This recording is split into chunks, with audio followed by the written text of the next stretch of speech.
Good morning, welcome to T news. ముందుగా headlines చూద్దాం. సమ్మక్క సారలమ్మల వన ప్రవేశం, మేడారం మహాజాతర పరిపూర్ణం.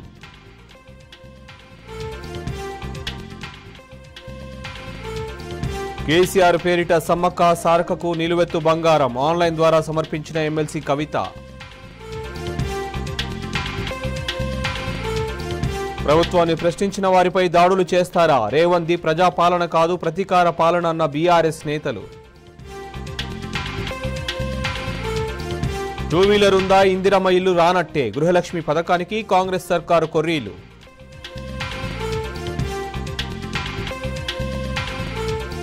ఎన్నికల హామీలను అడిగే హక్కు ఓటర్లకు ఉంది, రాజకీయ పార్టీల హామీలపై ప్రొఫార్మా సిద్ధంగా ఉందన్న సీఈసీ. రైతు బంధుపై సర్కారు మీనమేషాలు లెక్కిస్తోంది, అన్నదాతలను కాంగ్రెస్ దగా చేసిందన్న శ్రవణ్.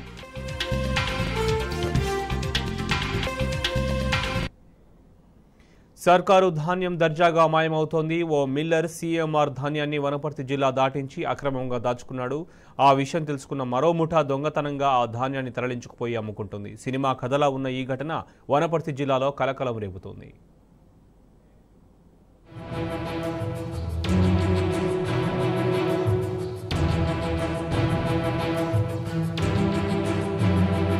ఓ మిల్లర్ సీఎంఆర్ ధాన్యాన్ని జిల్లా దాటించి అక్రమంగా దాచుకున్నారు.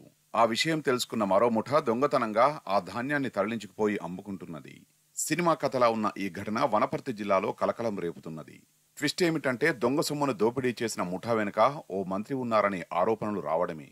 ధాన్యం బస్తాలు అక్రమంగా తరలించేందుకు ప్రయత్నిస్తూ కొందరు పట్టుబడడంతో ఈ భారీ దోపిడీ వెలుగులోకి వచ్చింది.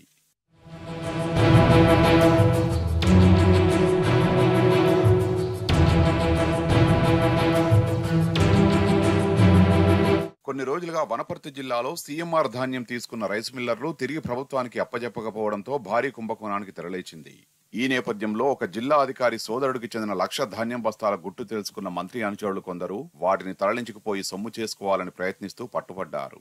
అక్రమాలకు పాల్పడిన రైస్ మిల్లర్లను వదిలేది లేదని, అవసరమైతే కేసు నమోదు చేయాలని ఇటీవల గద్వాల, వనపర్తి జిల్లాల్లో జరిగిన సమీక్షా సమావేశాల్లో హెచ్చరికలు జారీ చేసిన సదరు మంత్రి అనుచరులే ఈ దోపిడీకి పాల్పడడం గమనార్హం.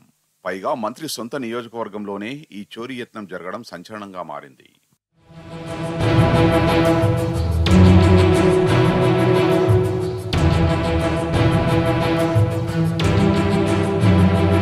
కొల్లాపూర్ నియోజకవర్గం పెద్దకొత్తపల్లి మండలం పెద్ద కార్పాంల గ్రామానికి చెందిన కొంతమంది హమాలీల సాయంతో రాత్రికి రాత్రే ధాన్యం తరలించేందుకు పథకం వేసినట్టు తెలిసింది.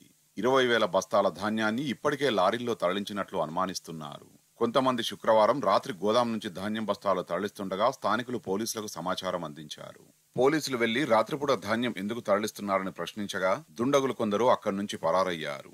300 బస్తాలు నింపిన డీసీఎంను, మరో బొలెరో వాహనాన్ని పోలీసులు పట్టుకుని చిన్నంబావి పోలీస్ స్టేషన్ కు తరలించారు. ఇక్కడే అసలు కథ మొదలైంది. పట్టుబడిన వాహనాలను వదిలేయాలని కొందరు అధికార పార్టీ నేతలు పోలీసులపై ఒత్తిడి తెస్తున్నట్లు తెలిసింది.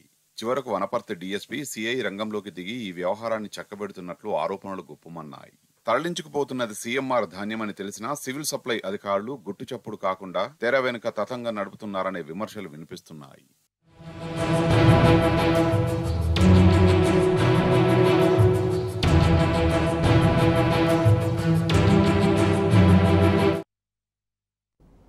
నాడు ఎట్లుండే తెలంగాణ, ఇప్పుడు ఎట్లయింది తెలంగాణ. నిరుడు నిండిన చెరువులు, పచ్చారబోసినట్టుండే పంటలు, ఎటు చూసినా రైతన్నల సంతోషాలే పరిణమిల్లేవి. ఎర్రటెండా కాలంలోనూ నీటి గలగలతో మత్తళ్లు దొక్కుతూ కనిపించేవి. ప్రస్తుతం భానుడు ఇంకా మండనే లేదు. చెరువులు వట్టిపోయాయి.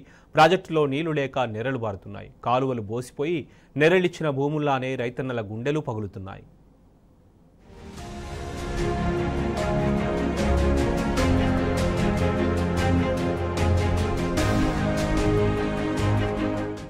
నిరుడు ఇదే సమయానికి నీటితో కలకలలాడిన చెరువులు నేడు నెర్రల్వారి వెలవెలబోతున్నాయి.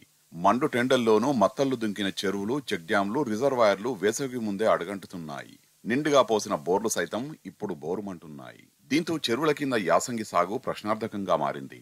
బీఆర్ఎస్ ప్రభుత్వం రాష్ట్రంలోని చెరువులపై ఎప్పటికప్పుడు ప్రత్యేక దృష్టిని కేంద్రీకరిస్తూ వచ్చింది.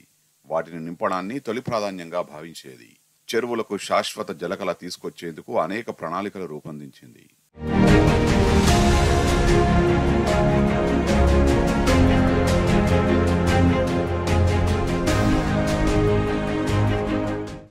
కాళేశ్వరం, ఎస్ఆర్ఎస్పీ, ఎల్లంపల్లి, నిజాం సాగర్, సింగూరు, ఎగువ మానేరు, దిగువ మానేరు, కడెం, వరద కాల్వ తదితర ప్రాజెక్టులతో ఇప్పటికే 10,000కు పైగా చెరువుల్ని ముడిపెట్టడంతో పాటు క్రమం తప్పకుండా నదీ జలాలతో నింపుతూ వచ్చింది. వానాకాలం ముగిసిన వెంటనే నవంబర్ నుంచి క్రమం తప్పకుండా నింపుతూ వచ్చేది. వరంగల్ జిల్లాలో చెరువులను దేవాదుల ప్రాజెక్టుతో అనుసంధానిస్తున్నారు. రామప్ప, పాకాల వంటి కాకతీయులు నిర్మించిన చారిత్రక జలాశయాలను కూడా దేవాదులలో భాగం చేశారు. మహబూబ్ నగర్ జిల్లాలో కల్వకుర్తి, నెట్టెంపాడు, కోయిల్ సాగర్, భీమా, ఎల్మినేటి మాధవరెడ్డి పెండింగ్ ప్రాజెక్టుల్ని పూర్తి చేయడంతో వాటి పరిధిలోని చెరువుల్ని ఏడాది పొడవునా నింపుతున్నారు.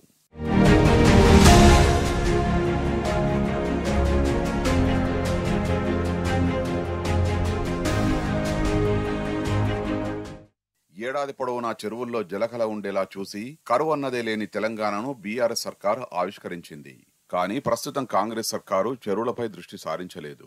కృష్ణా బేసిన్లో నీటి ఎద్దడి నెలకొన్న నేపథ్యంలో చెరువులు నింపలేని పరిస్థితి నెలకొన్నది. కనీసం గోదావరి బేసిన్లో నిన్న మొన్నటి వరకు చెరువుల్ని నింపే అవకాశం ఉన్నా ప్రభుత్వం నిమ్మకు నీరెత్తినట్టు వ్యవహరించింది. దీంతో రాష్ట్ర వ్యాప్తంగా ఉన్న 43,870 చెరువుల్లో జలాలన్నీ అడగంటినట్లు అధికారులు చెబుతున్నారు. గోదావరి బేసిన్లో 50% పైగా చెరువుల్లో నీటి నిల్వలు సగానికి పైగా పడిపోయాయి. కృష్ణా బేసిన్లో పరిస్థితి మరింత అధ్వాన్నంగా ఉంది. చెరువుల్లో నీటి నిల్వలు పడిపోవడంతో వాటి కిందనున్న బోర్లు సైతం మొరాయిస్తున్నాయి.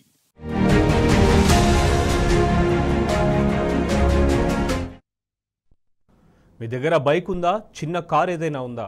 అవేవి ఇప్పుడు మీ వద్ద లేకపోయినా ఆ వాహనాలు మీ పేరు మీద రిజిస్టర్ అయి ఉంటే మాత్రం ఇందిరమ్మ ఇల్లు మీకు రానట్టే. కాంగ్రెస్ ప్రభుత్వ ప్రధాన గ్యారంటీల్లో ఒకటైన ఇందిరమ్మ ఇండ్ల పథకానికి దరఖాస్తుల లిస్టుతో పాటు కండిషన్ల లిస్టు కూడా భారీగానే ఉంది.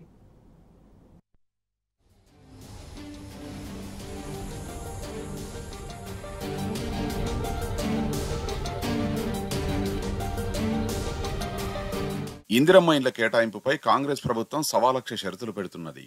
లబ్ధిదారుల సంఖ్యను తగ్గించడమే లక్ష్యంగా ప్రభుత్వం అనేక కండిషన్లు పెట్టినట్టు సమాచారం. ఇందిరమ్మ ఇండ్ల పథకానికి దరఖాస్తుల లిస్టుతో పాటు కండిషన్ల లిస్టు కూడా భారీగానే ఉంది. కరెంటు వినియోగం ఏ మేరకు ఉన్నది, ఏసీతో పాటు ఖరీదైన విద్యుత్ ఉపకరణాలు ఏమైనా వాడుతున్నారా, నెల నెలా కరెంటు బిల్లు ఎంత వస్తున్నది, ఉంటున్న ఇంటి అద్దె ఎంత వంటి అంశాలపై కూడా దృష్టి పెట్టారు. దరఖాస్తుదారుల ఆర్థిక స్థితిగతులు తెలుసుకునేందుకు రెవెన్యూ, మున్సిపల్ సిబ్బంది క్షేత్రస్థాయిలో అధ్యయనం నిర్వహిస్తున్నారు.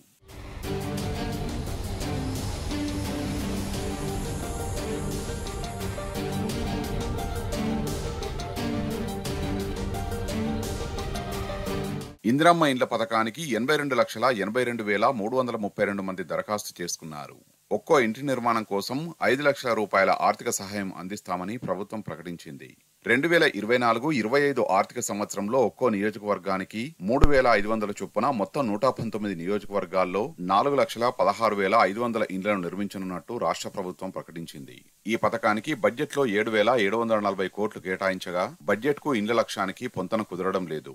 ఒక్కో ఇంటికి 5 లక్షల చొప్పున 4.16 లక్షల ఇండ్లకు 20,825 కోట్ల రూపాయలు ఖర్చవుతుంది. కేటాయించింది మాత్రం 7,740 కోట్లే. అంటే 13,000 కోట్లకు పైగా వ్యత్యాసం ఉన్నది. దీంతో కేంద్ర నిధులపై ఆధారపడడమే కాకుండా లబ్ధిదారులను తగ్గించాల్సిన అనివార్యత ఏర్పడింది.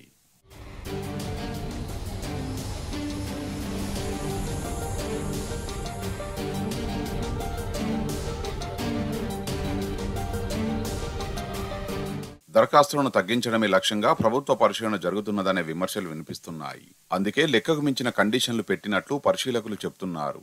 తెల్ల రేషన్ కార్డు ఉన్నదా, అది లేకుంటే ఆదాయ ధృవీకరణ, కుటుంబ ఆదాయం, ఆస్తులు, భూములు, పట్టణ ప్రాంతాల్లో ఇంటి జాగాలు ఉన్నాయా, కారు, ద్విచక్ర వాహనం, ఏసీ, ఫ్రిడ్జ్, వాషింగ్ మిషన్ ఉన్నాయా, ఇంట్లో ఎంతమంది పనిచేసేవారున్నారు, వారి నెల సంపాదన ఎంత, గతంలో ప్రభుత్వ లబ్ధి పొందారా, గత ప్రభుత్వంలో ఇల్లు మంజూరైందా తదితర అంశాలను క్షేత్రస్థాయిలో తెలుసుకుంటున్నారు. ప్రభుత్వ పరిశీలన చూస్తుంటే రోజువారీ కూలీలు కూడా ఈ పథకానికి అర్హత పొందడం కష్టమేనని అంటున్నారు. కడు పేదలకు మాత్రమే ఈ పథకాన్ని వర్తింపజేయాలని ప్రభుత్వం భావిస్తే వారికి సర్కారు ఇచ్చే 5 లక్షల రూపాయలతో ఇల్లు నిర్మించుకునేందుకు సొంత జాగా అయినా ఉండాలి కదా అని విశ్లేషకులు ప్రశ్నిస్తున్నారు.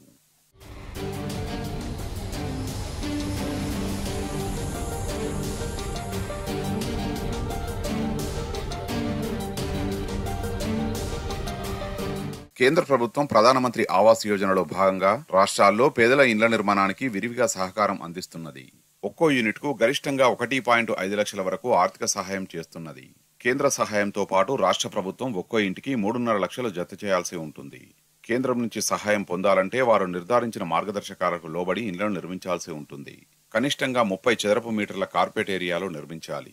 ఇందిరమ్మ ఇండ్ల పథకంలో కూడా అధికారులు ఆయా ప్లాట్ ఏరియాలకు తగ్గట్టుగా కనీసం 323 చదరపు అడుగులకు తగ్గకుండా గృహాలు నిర్మించేలా పలు రకాల డిజైన్లను రూపొందించారు. కార్పెట్ ఏరియా మాత్రం కనీసం 323 చదరపు అడుగులు ఉండేలా చూడాలని నిర్ణయించారు. నిర్ధారిత లక్ష్యం ప్రకారం 4,16,000 ఇండ్ల నిర్మాణానికి గాను ప్రభుత్వం ఓటాన్ అకౌంట్ బడ్జెట్లో చేసిన కేటాయింపులు లబ్ధిదారులకు ఏమాత్రం సరిపోయే అవకాశం లేదు.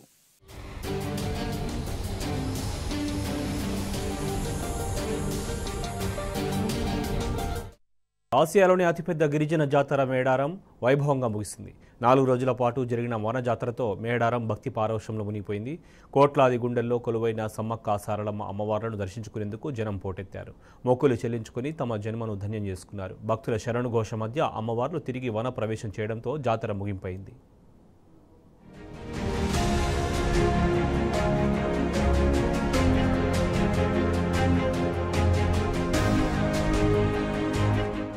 తెలంగాణ కుంభమేళా ప్రసిద్ధి చెందిన మేడారం మహాజాతర ముగిసింది. భక్తుల నుంచి పూజలందుకున్న గిరిజన దేవతలు వనప్రవేశం చేశారు. వనప్రవేశం ఘట్టంతో మేడారం మహాజాతర ముగిసింది. సాంప్రదాయం ప్రకారం పూజలు చేసిన అనంతరం అమ్మవార్లకు పూజారులు వీడ్కోలు పలికారు. సమ్మక్క చిలకలగుట్టకు, సారలమ్మ కన్నెపల్లికి, గోవిందరాజు కొండాయికి, పగిడిద్దరాజు పూనకొండ్ల బయలుదేరారు. చివరి రోజు అమ్మవార్లను దర్శించుకునేందుకు పెద్ద సంఖ్యలో భక్తులు తరలివచ్చారు. 4 రోజుల పాటు సమ్మక్క సారలమ్మ జాతర వైభవోపేతంగా సాగింది. ఈసారి అమ్మవార్లను 1,35,00,000 మందికి పైగా భక్తులు దర్శించుకున్నట్లు అధికారులు అంచనా వేస్తున్నారు.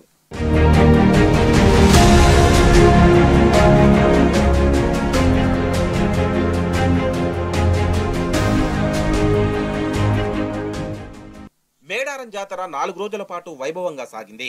జనం కోసం జీవిడిచిన త్యాగమూర్తుల దర్శనం కోసం భక్తులు భారీగా తరలివచ్చారు. బెల్లం సమర్పిస్తేనే కరుణించే వనదేవతల చల్లని చూపు కోసం మొక్కులు చెల్లించుకున్నారు. వడి బియ్యమే పరమాన్నంగా భావిస్తూ నైవేద్యం సమర్పించారు. జాతరలో తొలి రోజు సమ్మక్క సారలమ్మ గద్దెల మీదకి సాంప్రదాయబద్ధంగా ఆదివాసీ పూజారులు పూజలు నిర్వహించారు. అలికి ముగ్గులు వేసి జాతర ప్రారంభానికి సారలమ్మ, గోవిందరాజు, పగిడిద్దరాజులను గద్దెల మీదకి తీసుకొచ్చేందుకు దేవతల అనుమతి తీసుకున్నారు. ఆ తర్వాత మిగిలిన ఘట్టాలను మొదలుపెట్టారు. సారలమ్మను కనులారా దర్శించుకునేందుకు కన్నెపల్లిలో భక్తజనం పోటెత్తింది. సారలమ్మను తోడుకొని వచ్చిన ప్రధాని పూజారి కాక సారయ్య సహా ఆయనను అనుసరించిన ఇతర వడ్డెలు గుడిలో ప్రత్యేక పూజలు చేశారు. అంతకుముందు కన్నెపల్లిలో ఇల్లిల్లు తమ ఇంటి ఆడబిడ్డకు నీళ్లారగించి చీరే సారబెట్టి కొబ్బరికాయలు కొడుతూ మంగళహారతులు పట్టారు. అక్కడి నుంచి జంపన్న వాగుకు చేరుకోగా జంపన్న తన అక్క సారలమ్మ కాళ్లు కడిగి మేడారానికి సాగనంపారు.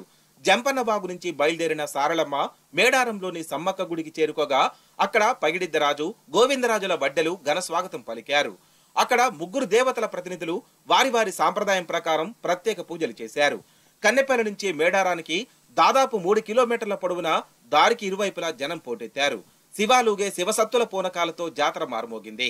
ఎదురుకోళ్లు సమర్పిస్తూ, వడిబియ్యం చల్లుతూ, కొబ్బరికాయలు కొడుతూ జనం సారలమ్మకు నీరాజనం పలికారు. కన్నెపల్లి నుంచి జంపన్న వాగు దాకా ఒక దృశ్యం, జంపన్న వాగు నుంచి మేడారం వరకు మరో దృశ్యం. ఈ 2 దృశ్యాల నడుమ జంపన్న వాగు ఒక్కసారిగా కోల్ కోల్ రాగాలతో ఓలలాడింది. ఉప్పొంగిన జంపన్న అక్క కాళ్లు కడిగి నెత్తిన చల్లుకున్నాడా అన్నంత ఉద్విగ్న వాతావరణం నెలకొంది. మేడారం పొలిమేరలోకి సారలమ్మ రాగానే సంబర వాతావరణం వెల్లివిరిసింది. సారలమ్మ మేడారం గుడిలోకి చేరగానే ఆదివాసీ సాంప్రదాయ విన్యాసాలతో ఢోలి మోతలు, కొమ్ముబూరల నాదాలతో దద్దరిల్లాయి. పూజలు నిర్వహించిన అనంతరం సారలక్కను మేడారం గద్దెపై ప్రతిష్ఠించారు. పగిడిద్దరాజు, గోవిందరాజులు వారి వారి గద్దెలపై ఆసీనులయ్యారు.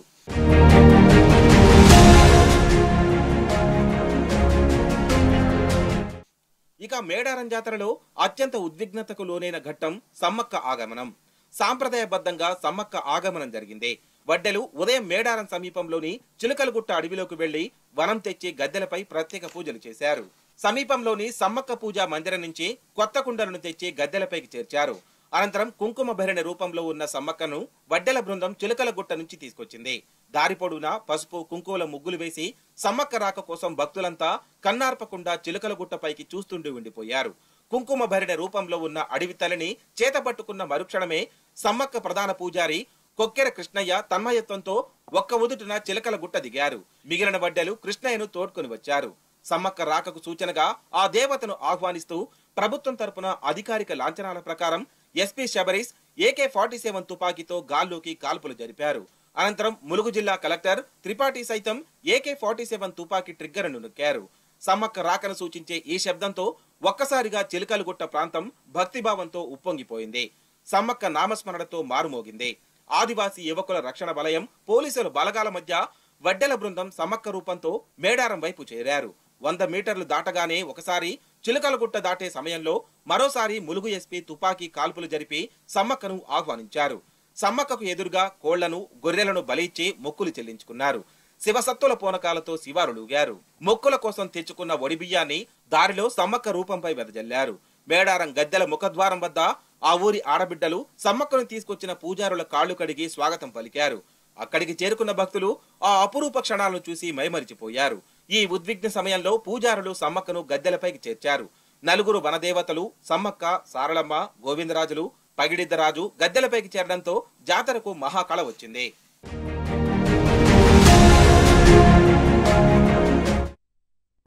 ఇక ఇవి bulletin updates. Keep watching tea news.